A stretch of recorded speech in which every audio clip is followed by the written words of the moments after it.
امشب در 24 ترامپ میگه با نتانیاهو نابودی برنامه هسته ایران رو جشن میگیره. همزمان آمریکا با فروش 510 میلیون دلار تجهیزات نظامی تازه به اسرائیل موافقت کرده. تصاویر ماهواره‌ای از فعالیت‌های جدید در سایت هسته‌ای فوردو. رئیس جمهوری آمریکا میگه آسیب سنگین در این تأسیسات بازرسی رو ناممکن کرده.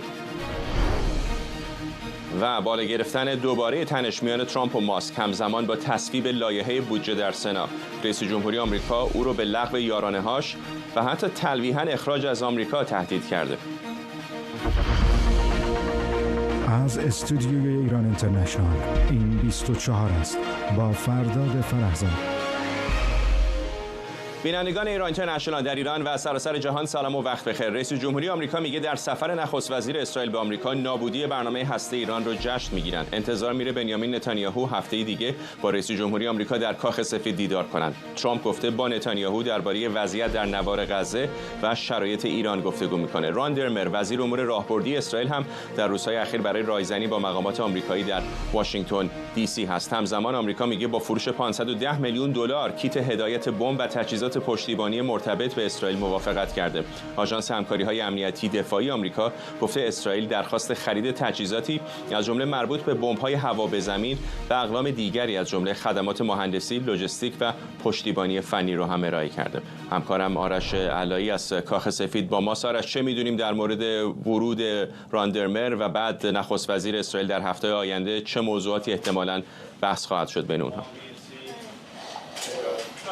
ران درمر سفیر بنیامین نتانیاهو که دیروز وارد واشنگتن دی سی شده بود، امروز قرارهای ملاقات متعددی دارد با مقامات مختلف دولت ترامپ، مقامات ارشد از وزیر امور خارجه مارکو روبیو گرفته تا مشاورین ارشد امنیت ملی، تا استیو ویتکاف سفیرش و حتی قرار است با برخی از اعضای کابینه در امور بازرگانی مثل وزیر خزانه داری هم دیدار و گفتگو داشته باشد و به نظر می آید که این گفتگوها بخشش هم راجع به تأسیسات هسته جمهوری اسلامی است، بخشش راجع به این است که دو کشور چگونه می‌خواهند پاسخ خودشون رو در واقع در میز مذاکره جلوی جمهوری اسلامی بگذارند، با چه جزئیاتی در مورد برنامه هسته‌ای توافق خواهند کرد.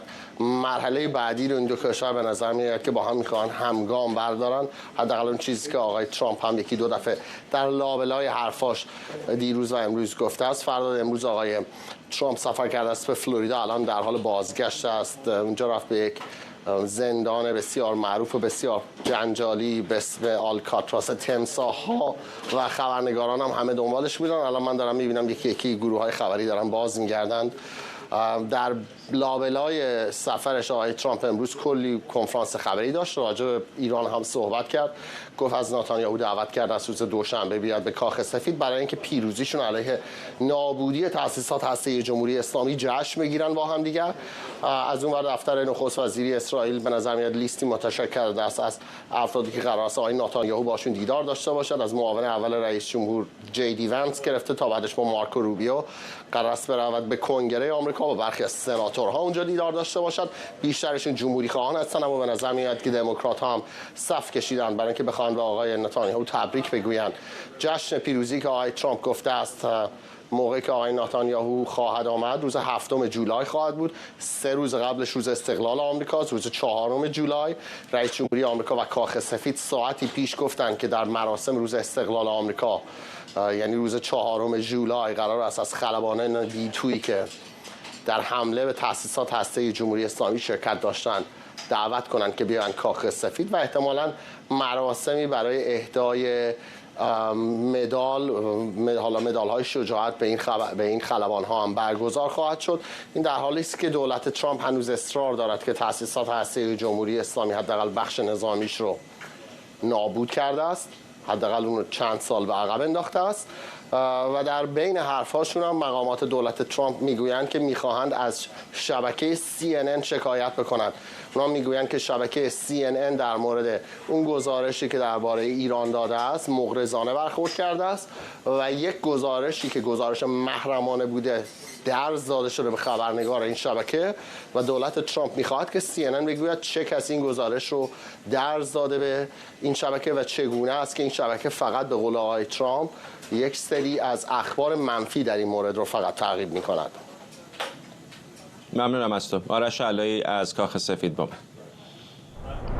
شهرام خلدی، پژوهشگر تاریخ خاورمیانه و روابط بین‌الملل از آنتاریو به ما پیوسته. آقای خلدی، میدونیم که طرفین گفتن میخوان نابودی تأسیسات هسته‌ای جمهوری اسلامی رو اونطور که اونها میگن جشن بگیرن، اما آدم دلش میخواد وسط اون دیوارهای بتونه صدای اونها رو بشنوه، احتمالاً که چطور آقای نتانیاهو مانور خواهد داد رئیس جمهوری آمریکا رو برای احتمالاً اقدامات بعدی یا فشارهای بیشتر بر جمهوری اسلامی.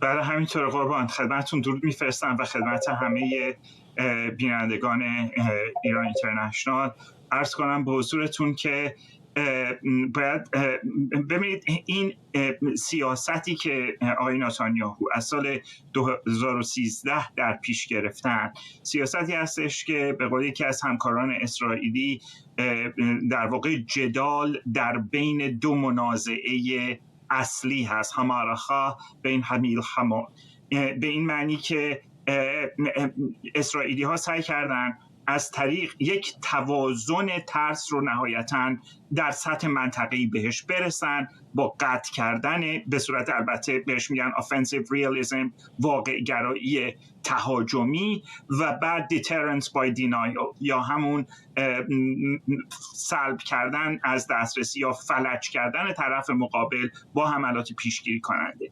این در واقع سه اصل اصلی دکترین امنیت ملی اسرائیل در برابر جمهوری اسلامی بود.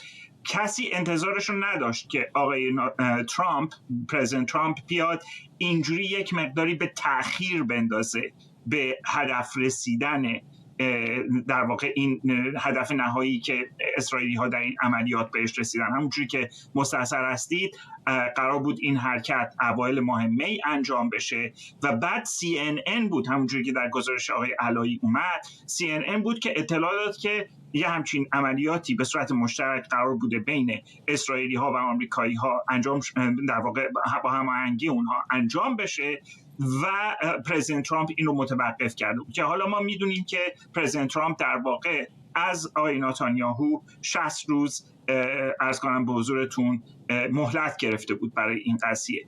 به نظر من میرسه که بحث هنوز به پایان نرسیده. به نظر من آقای نتانیاهو لزوما راضی نیستند از اینکه نتیجه کامل گرفته باشن و این کمکی هایی هم که ایالات متحده آمریکا میکنه در گزارشتون اومده بود، بقیده من تازه اول قضیه هست. کمک های خیلی زیادتری در سطح پدافندی هم به نظر من به سودی به اسرائیلی ها داده خواهد شد برای اینکه مرحله بعدی عملیات پیگیری بشه.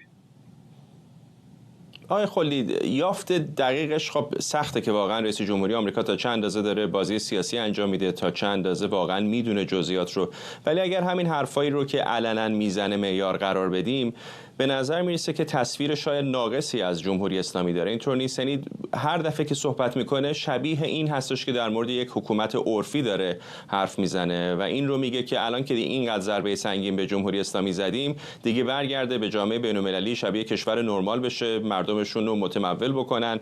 انگار فکر میکنه یک حکومتی هستش که روابط تراکنشی داره. آیا فکر میکنی واقعا جمهوری اسلامی رو نشناخته و اگر نشناخته آیا نتانیاهو میتونه او رو تشریح بکنه براش وضعیت در ایران رو؟ و چطور است با این همه سرویس اطلاعاتی دقیق واقعا اگر رئیس جمهوری آمریکا نمیدونه نحوه فکر جمهوری اسلامی رو؟ خب البته دونالد ترامپ اولین رئیس جمهور ایالات متحده نیست که گوش نمیکنه به حرف در واقع اطلاعاتی که بهش داده میشه. ما امروز میدونیم که پرزیدنت کلینتون در دهه 1990 بهش اطلاعات کامل داده شده بود درباره کره شمالی و به خاطر یه سری از در واقع کسانی که دور و برش بودن مثل جان پدستا و دیگران تصمیم گرفتش که به کره شمالی حمله نکنه، در حالی که ما میدونیم که نه روسیه و نه چین هیچ کدومشون در موقعیتی نبودن که اگر ایالات متحده اون موقع تأسیسات اتمی و نظامی اتمی کره شمالی رو نابود میکرد، این وضعیتی که امروز وجود داره وجود نمی داشت. بنابراین وقتی که یه آدم بسیار تحصیل کرده مثل بیل کلینتون که در کوسوو هم مداخله نظامی کرد، وقتی که مسئله کار به تأسیسات اتمی و اینجور چیزا میکشه، پا پس میکشه، تعجب آور نیست آدمی دلالی مثل دونالد ترامپ که دوست داره با کمترین هزینه بیشترین نتیجه رو بگیره. حالا آقای جان بولتون و پیش از اون خیلی های دیگه اومده بودن گفته بودن و خود منم این رو عرض کرده بودم که دونالد ترامپ میخواد به هر قیمتی که شده جایزه صلح نوبل رو در واقع به انتقام از جایزه صلح نوبلی که باراک اوباما گرفته بگیره. ولی این همه قضیه نیست به نظر من فکر می‌کنم این چیزی که شما گفتید خیلی مهمه. به نظر من نتانیاهو سعی خواهد کرد که قانع بکنه ترامپ و بعضی از همکارای اسرائیلی ما وقتی که نتانیاهو توی اوال آفیس نشسته بود و ترامپ گفت ما به زودی با جمهوری اسلامی مذاکره میکنیم، گفتن که همینجوری آقای نتانیاهو نشسته بود و هیچ چیزی نگفت و این نشان دهنده ضعفش بود، در صورتی که ما دیدیم که نه، نشان دهنده ضعفش نبود، فقط خواست ظاهر رو رعایت بکنه.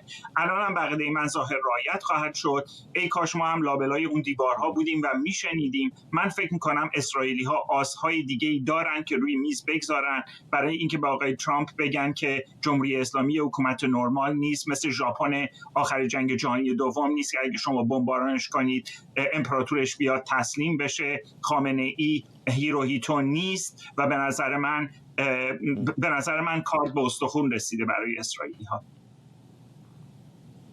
ممنونم از شما. شهرام خلدی، پژوهشگر تاریخ خاورمیانه و روابط بین‌الملل از آنتاریو با ما. وال استریت ژورنال نوشته تصاویر ماهواره نشون میده ایران جاده جدیدی در محدوده سایت غنیسازی اورانیوم فوردو ساخته و تجهیزات ساخت و ساز از جمله بیل مکانیکی و جره ثقیل به این مکان منتقل کرده. گزارش نوشته تصاویر شرکت ماهواره مکسار که در آخر هفته ثبت شده نشون دهنده فعالیت‌های جدید در مسیر کوهستانی منتهی به سایت فوردو. وال استریت ژورنال نوشته این فعالیت‌ها احتمالاً برای ارزیابی خسارات ناشی از حملات هوایی آمریکا به این تأسیسات کلیدی زیرزمینی انجام شده. دونالد ترامپ رئیس جمهوری آمریکا میگه تأسیسات هسته جمهوری اسلامی به طور کامل نابود شده و گفته با تحریم‌های فعلی ایران هیچ کاری نمیتونه انجام بده. موفقیت فوق‌العاده‌ای در برابر ایران داشتیم. بعضیا میگن که باشون توافق امضا می‌کنی. گفتم چرا امضا کنن؟ طوری بمباران شدن که گزارش امروز دیدی اونجا داغون شده. سالها طول خواهد کشید که بتونن برن اون زیر ببینن چی شده. بنابراین اولویت ما نیست. یک گزارشی منتشر خواهد شد و هر چی بخوایم از ایران خواهیم گرفت. امیدوارم کشور خوبی داشته باشن، ولی الان با این تحریم‌های سنگین و گزنده‌ای که دارن به سختی بتونن هیچ کاری بکنن. امیدوارم یک روزی برسه که شاید میونه ما با هم خوب باشه و کشورشون رو بتونن بسازن.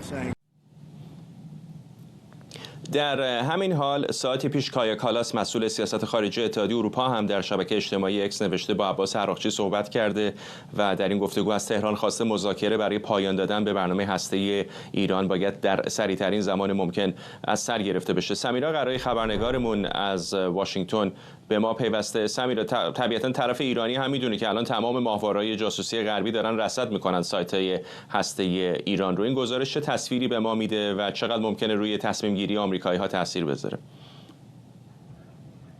رصد میکنن. تصاویر ماهواره با کیفیت بسیار بالا از همین کمپانی مکسار داره منتشر میشه. آخرین تصاویری که گزارش شده در اطراف فوردو یک جاده تازه رو جمهوری اسلامی داره احداث میکنه. جره ثقیل مشاهده شده، ماشین‌های حفاری مشاهده شدن و اونطور که آقای آلبرایت از انیستیتو علوم و امنیت بین‌الملل میگه جمهوری اسلامی در صدده که نیروی انسانی بفرسته پایین در اعماق فوردو و ببینند که خسارات وارد شده چه هست. این که چه تعداد از سانتریفیوژهای پیشرفته آیارششی که اونجا جمهوری اسلامی در فوردو نگهداری می‌کرد چه تعداد از اونها رو خارج کرده یا اونجا نگه داشته یا چه میزان از اون انباشت اورانیوم 60% رو اونجا نگه داشته چه میزان نگه نداشته، اینها همه اطلاعاتی است که صرفاً در دست جمهوری اسلامی است و اگر چیزی در اعماق فوردو مانده باشه الان جمهوری اسلامی دنبال این هست که ببینه چه اتفاقی برای اونها خواهد افتاد. از طریق تصاویر ماهواره‌ای ما روند این بازرسی‌ها از جمهوری اسلامی رو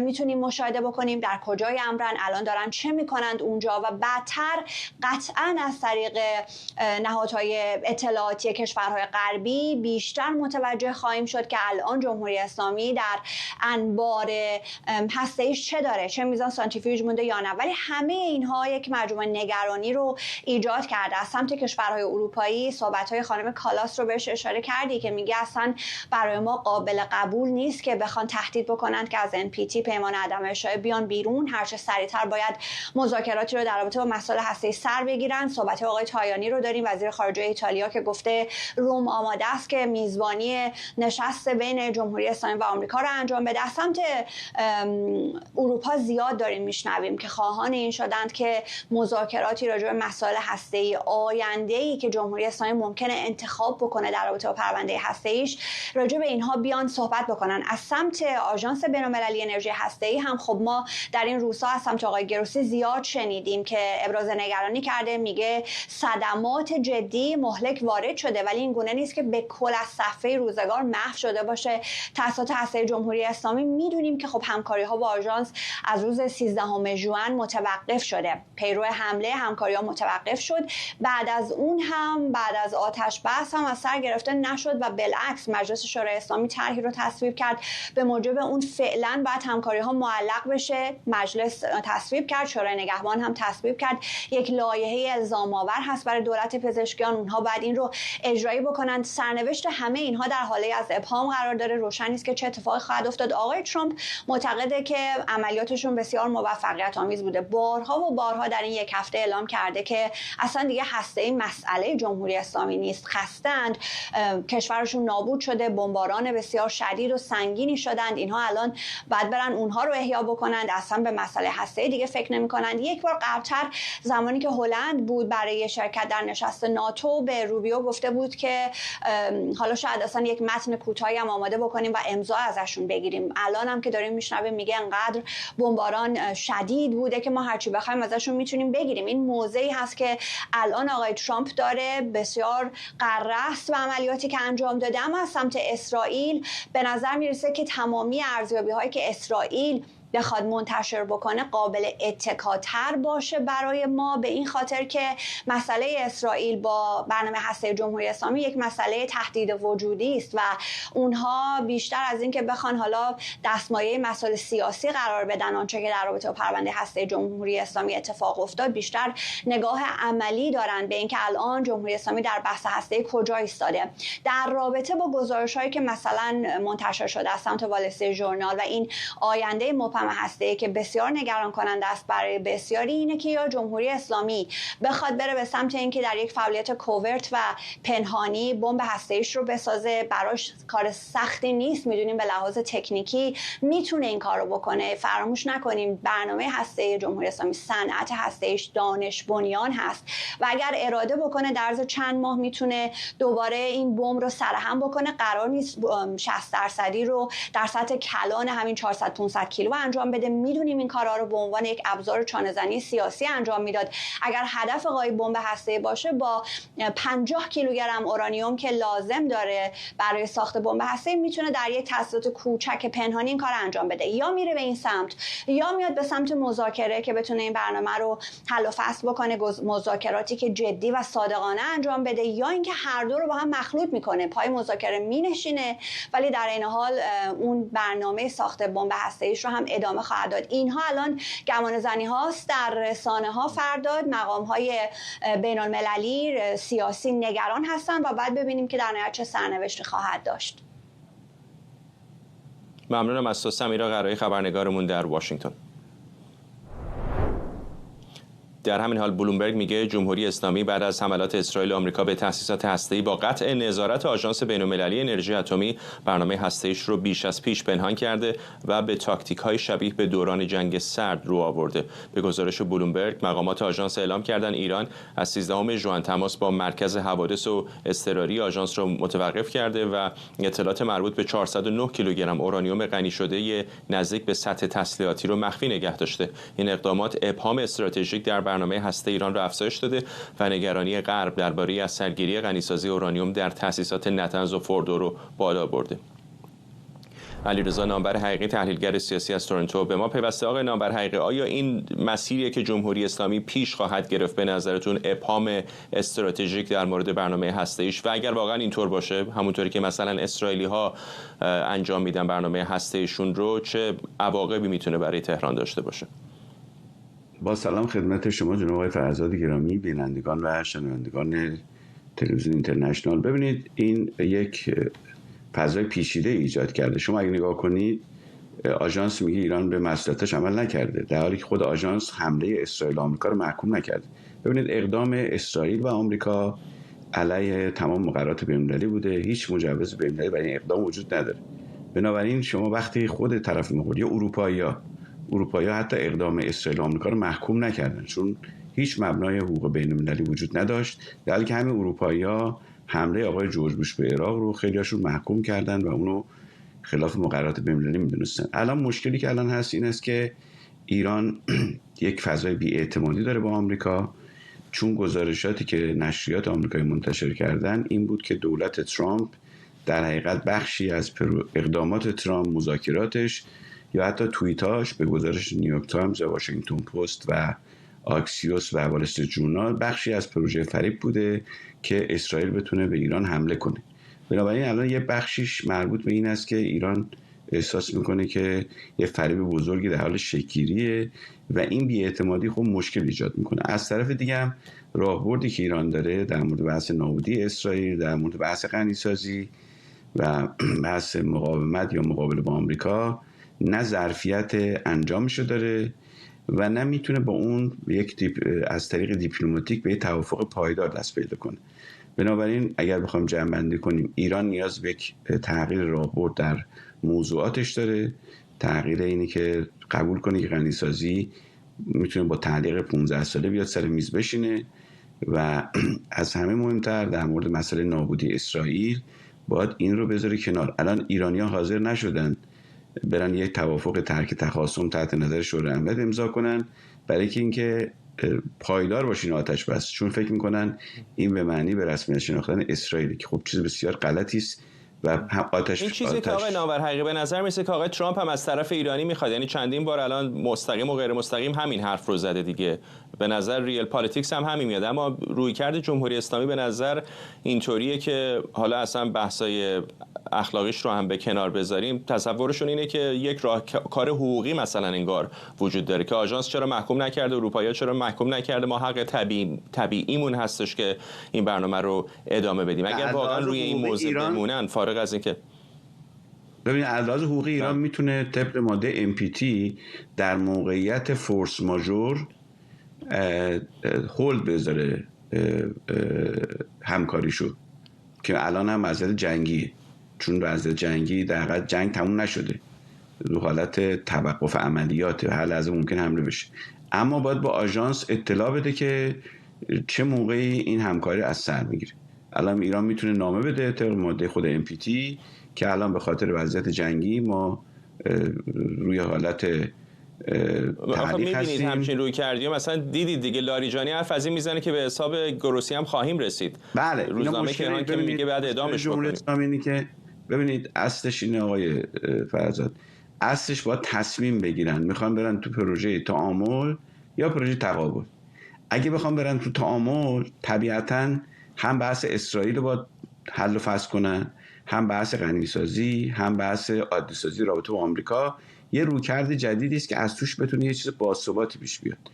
اگر هم بخوام برن تو تقابل بدون چیزی شبیه به کودتا یا ساقط کردن خامنه‌ای به نظرتون ممکن هست در فضای امروز جمهوری اسلامی؟ والا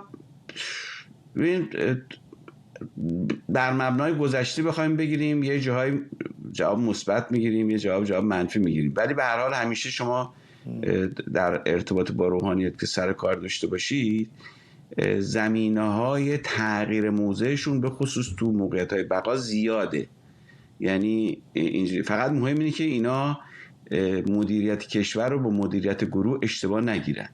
ببینید حسن نصرالله مدیر گروه، ولی وقت هم ندارن. اینطور نیست مثلا تو دوران زندگی آزادی آقای نامور حقیقی الان تصاویر تهران رو نگاه کنید، خب ممکنه همون لحظه سرکوب کردن، ولی 6 ماه 7 ماه 10 ماه بعد بالاخره ناچار شدن تا اندازه فضا رو باز بکنن. می‌بینیم زنان بی‌حجاب زیادی دست کم در نقاط مثلا شمالی تهران دارن زندگی وقت ندارن، مجبور شده. ولی الان در مورد اسرائیل به نظر نمیاد این فرصت رو داشته باشن.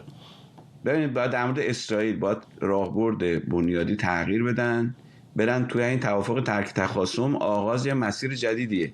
ولی متاسفانه همین دیدگاه که دارن من نمیدونم از کجا ناشی شده که هیچ مبنام نداره، یعنی نه مبنای رأی مردم داره نه حتی مبنای قانون اساسی داره و این دارن ادامه میدن. این خطرناکه. نکته دومش همین بحث غنیسازی. الان غنیسازی نابود شده تأسیساتش، بعد اینا میگن ما غنیسازی آقای عراقچی گفته افتخار و چیز ملی است. خب چی رو میخوای ادامه بدید؟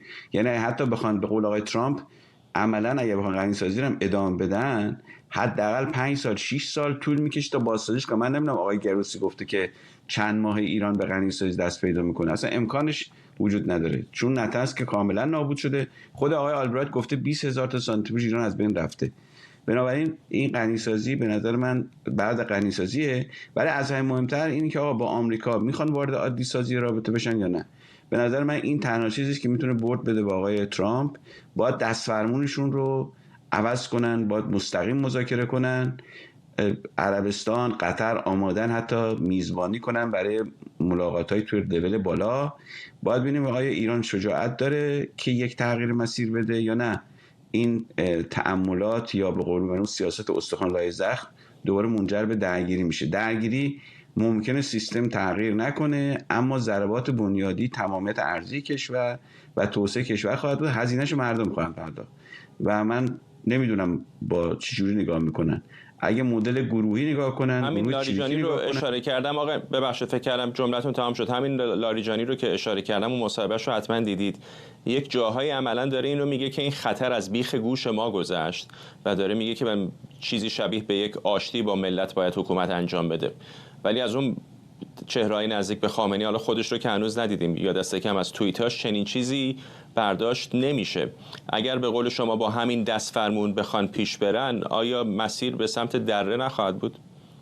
حتما اگه با این دست فرمون، ببینید اگه توزیع سیاست خارجی و داخلی یه تغییر راهبردی ندن، که خارجیاشو گفتم، داخلیش هم این که این مردمی که میگن آقا مردمن، مثل که شما آدما رو تو مهمونی دعوت کنی، پوز بدی که اینا اومدن تو مهمون ولی بهشون شام ندی و بعد به عده خاصی شام بدی. الان هم همینه، اینا مردم رو دعوت میکنن توی حوزه ها ولی در تصمیم گیری و مدیریت امکان نداره اینا استفاده کنن.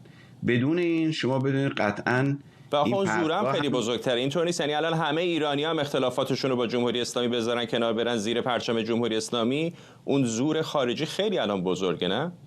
بله زور خارجی بزرگه، ولی به نظر من زور خارجی اگه ایران تغییر راهبرد بده و احساس کنه که جریان نخبگان واقعی بیاد توی مدیریت کشور، به نظر من اونا هم در برنامه‌هاشون تعدیل خواهند کرد. برای اینکه اسرائیل روی چیزی که حساب میکنه روی همین آدمای تندرویی که الان تلویزیون دارن شعار میدن، چون این آدمای تندرو از توش نفوذی در میاد، از توش شکاف میان ملت و حکومت در میاد و از توش حماقت و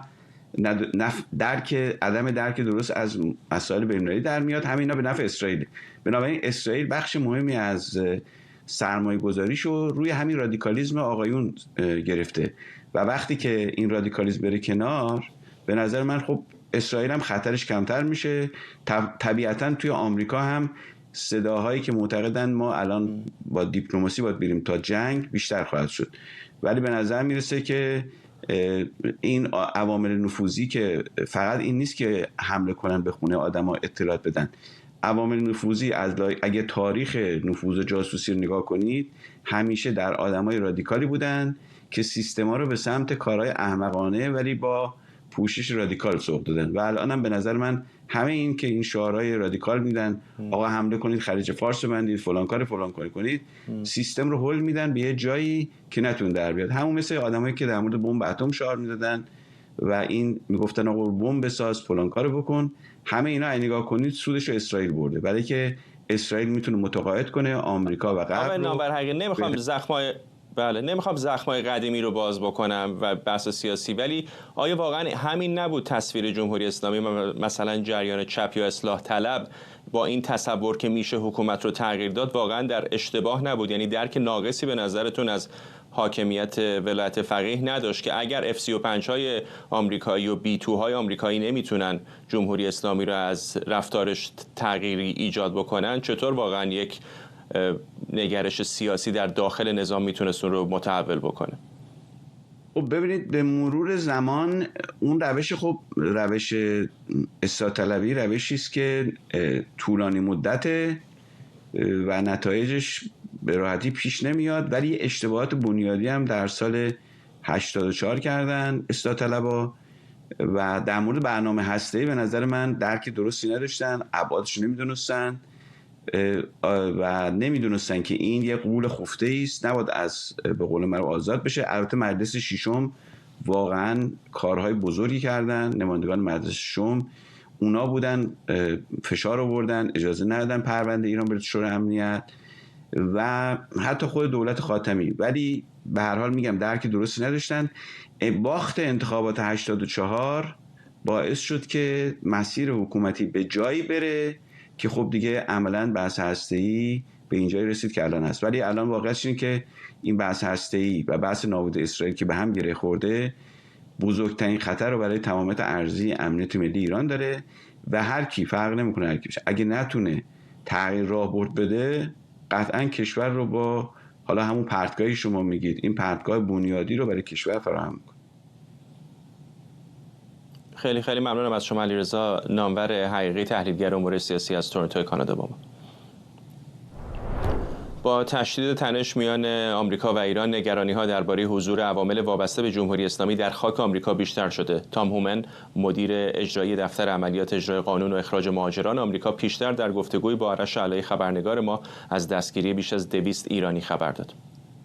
تا حالا بیش از 200 ایرانی دستگیر شدن. رئیس جمهور ترامپ از روز اول متعهد شد که اولویت ما تهدیدات امنیت عمومی و تهدیدات امنیت ملیه. ما از 20 ژانویه روی این موضوع کار کردیم. منتظر درگیری اخیر با ایران هم نموندیم. ما در حال شناسایی تهدیدات امنیت ملییم و این فقط مربوط به آیس نیست. FBI، وزارت دادگستری جامعه اطلاعاتی هم درگیرن. تمرکز ما روی تهدیدات امنیت ملیه. نه فقط ایرانی‌ها بلکه دیگران هم شاملن و دقیقاً داریم همین کار رو انجام میدیم. ما داریم به وعده رئیس جمهور ترامپ عمل می‌کنیم و این اولویت ماست. حمید معماریان، تحلیلگر سیاسی در مؤسسه دان واشنگتن از دیترویت با ما. آقای معماریان، حرفای دولت الان این هستش که این ایرانیانی که دستگیر کردن به نظر مثلا ارتباطی داره ممکنه با سپاه پاسداران یا سلولهای نفوذی جمهوری اسلامی که احتمالش وجود داره که در بین اونها چنین افرادی هم هستن. اما می‌بینیم در بعضی از ایالت‌ها هم به نظر میسه که فله‌ای دارن بعضی از ایرانی‌ها رو دستگیر می‌کنن، اونهایی که مدارکشون ناقصه، ممکنه برای پناهندگی سیاسی اومدن، تغییر دین دادن. چقدر این به نظرتون نگران کننده میتونه باشه که دولت بخواد از این موقعیت متشنج با جمهوری اسلامی استفاده بکنه و در بین اون خشک‌وتر با هم بسوزن؟ ببینید، این که ممکن استش که جمهوری اسلامی برخی از عوامل خودش رو از طرق مختلف وارد کشور آمریکا بخواد بکنه برای هر کار خرابکارانه یا هر به هر حال اتفاقی که مورد نظرشون هست، این خب همیشه احتمالش وجود داره و فکر می‌کنم دستگاه اطلاعاتی امنیتی ایالات متحده بسیار با دقت این موضوع رو دنبال می‌کنه. ببخشید. ولی مسئله که شما مطرح کردید مسئله مهمی هست، چون که ما در طی ماه‌های گذشته دیدیم که به صورت فله‌ای در واقع بسیاری از شهروندان کشورهای مختلف رو در ایالت‌های مختلف دستگیر می‌کنن.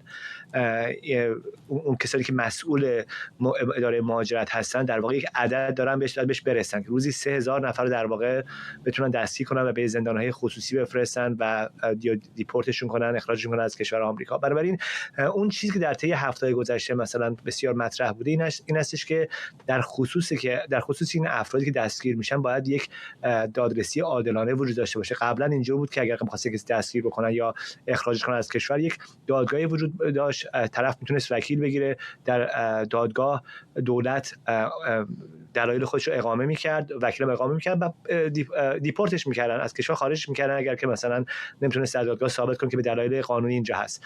بنابراین این نگرانی قطعا وجود داره. ببینید خب الان در خصوص افرادی که مهاجر هستن و جرم مرتکب شدن، مثلا دزدی کردن یا به هر حال اعمال خلافی انجام دادن، خب حساسیت بیشتری هست، راحت‌تر میرن سراغ اونها. همه ایرانی هم در آمریکا دارا خسروشاهی و نمیدونم کریستیان امانپور آدمایی نیستن که مثلا معروفی باشن یا آدمایی باشن که به هر حال توی زمین‌های مختلف موفق باشن. افراد زیادی هم هستن که برای به زندگی بهتر خودشون به آمریکا رسوندن و این نگرانی وجود داره که این افراد به هر حال با توجه به شرایطی که بین ایران و آمریکا هست مقامات دولت آمریکا بخوان که از این موضوع استفاده کنن و بگن که مثلا مسئله امنیت ملی رو مطرح میکنن که خب دهن خیلی‌ها رو میبنده، ولی خب مسئله اصلی این است که در خصوص این دستگیری‌ها یک دلیل ارائه بکنن و بتونن اون دادرسی عادلانه رو اجرا کنن که در این خصوص به نظر من قطعا نگرانی‌های وجود داره و مثلا در خصوص افرادی که گفته میشه مثلا تو سپاه بودن، یه موردی بوده که من از یه وکیل شنیدم که سربازی در سپاه رفته بوده، حالا بعد مشخص کرد که مثلا کارمند سپاه بوده، افسر سپاه بوده، رابطش چی بوده. یک نفر بود که کارمند سپاه سرباز سپاه ولی بوده. خب این جزئیات رو من و شما میدونیم دیگه آقای معماریان. واسه یه دونه رای دهنده متوسط آمریکایی همین که میگه مثلا در IRGC یا سپاه پاسداران خدمت کرده دیگه طرف اون جزئیات رو نمیدونه که.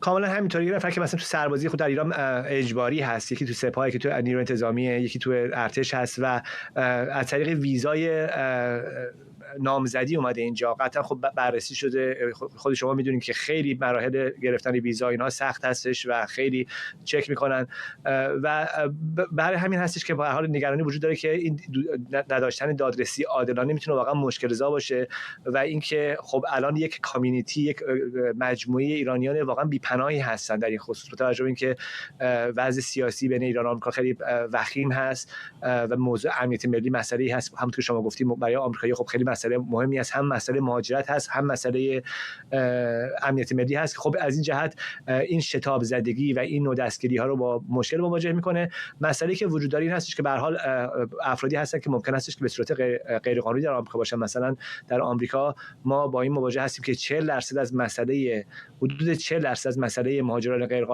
غیر قانونی برمیگرده به افرادی که ویزا گرفتن اومدن آمریکا، ویزاشون تموم شده و به دلایل مختلف کشور رو ترک نکردن.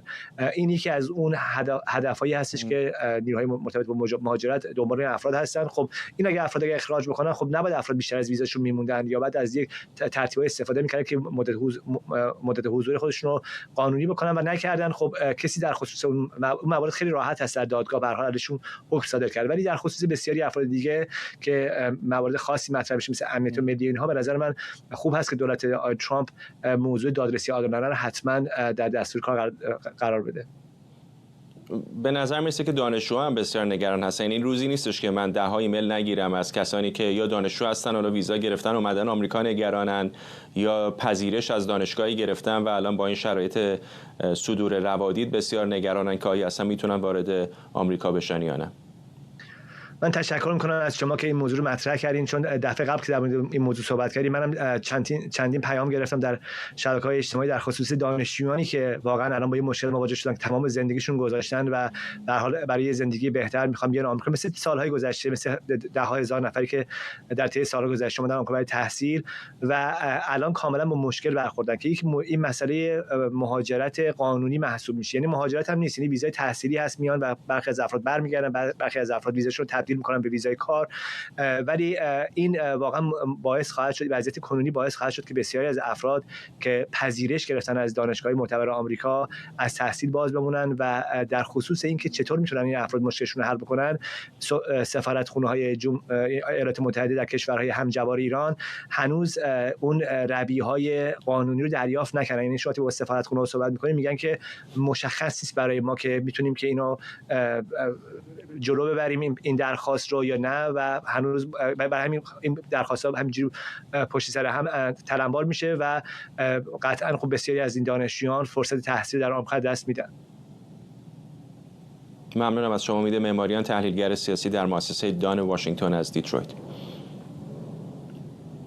مجلس سنای آمریکا با رأی تعیین کننده اگر تصویرمون برگرده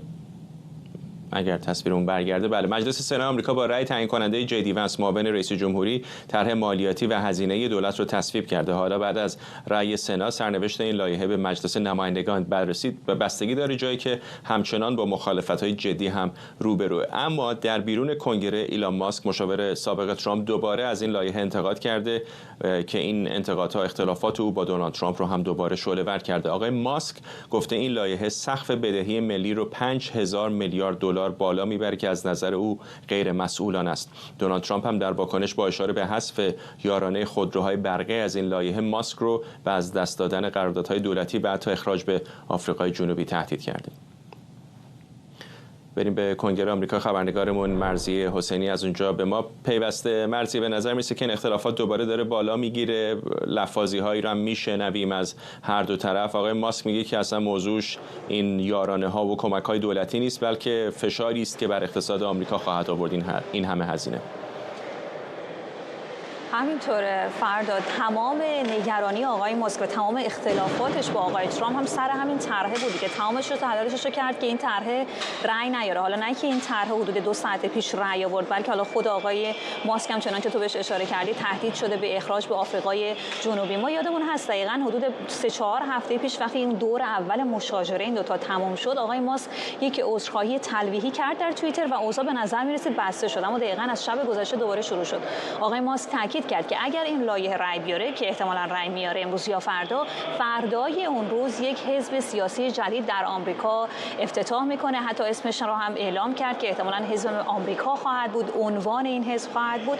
و آقای ترامپ هم در پاسخ در واقع جواب داد که بعدش نمیاد آقای ماسک رو اخراج بکنه به همون جایی که ازش اومده، یعنی آفریقای جنوبی، و تاکید کرد که اگر آقای ماسک نگران بدهی دولت آمریکاست، خودش همون یارانه‌های خودش رو کاهش بده که احتمالاً خود آقای ماسک بزرگترین فردی است که در طول تاریخ آمریکا بیشترین یارانه را از دولت آمریکا دریافت کرده. دوباره مشاجره شروع میشه. حالا به نظر میرسه آقای ماسک فعلا قصد نداره ادامه بده، اما به نظر میرسه که این قصه سر دراز داره. خصوصا باید در نظر داشتیم که آقای ماسک تهدید کرده، یعنی فردا پس فردا باید حزب جدید خودش رو احتمالاً راه اندازی کنه. اما این لایحه هم رأی آوردنش خیلی جنجالی بود. 24 ساعت تقریبا طول کشید تا اینکه سناتورها که شب رو هم در همین کنگره خوابیدن بتونن این لایحه رو به رأی بگذارن. حالا برگشته مجلس نمایندگان و میدونیم که آقای ترامپ ددلاین تعیین کرده بود، یعنی تا روز جمعه که روز تولد آمریکا یا روز استقلال آمریکا هست این لایحه باید روی میز آقای ترامپ باشه.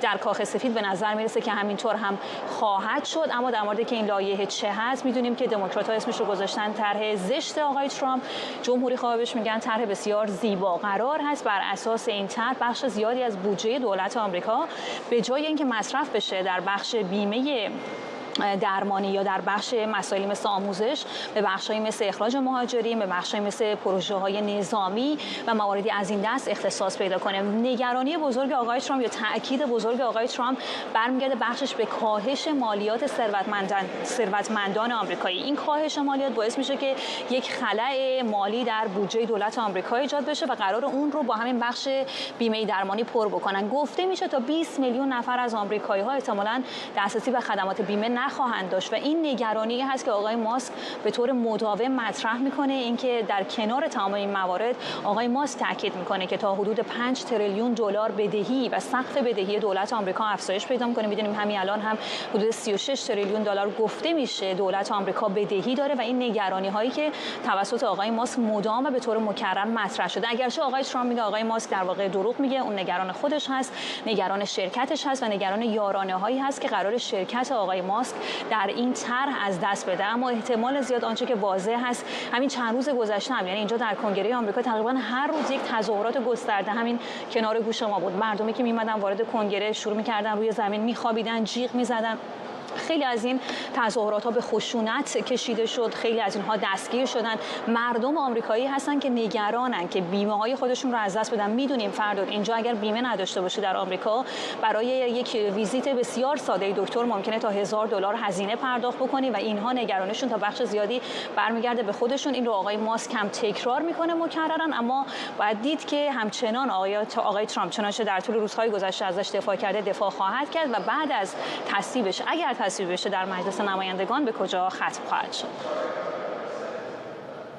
ممنونم از تو. همکارم مرضیه حسینی در کنگره آمریکا، همونطور که مرضیه گفت حالا که در سنا به تصویب رسیده بعد ببینیم مجلس نمایندگان هم آیا با رئیس جمهوری آمریکا همراهی خواهد کرد یا نه. ولی فعلا برسیم به پایان این بخش از برنامه 24. ممنونم که همراه ما بودید. این برنامه رو کمی دیرتر میتونید دوباره در یوتیوب ایران اینترنشنال هم ببینید.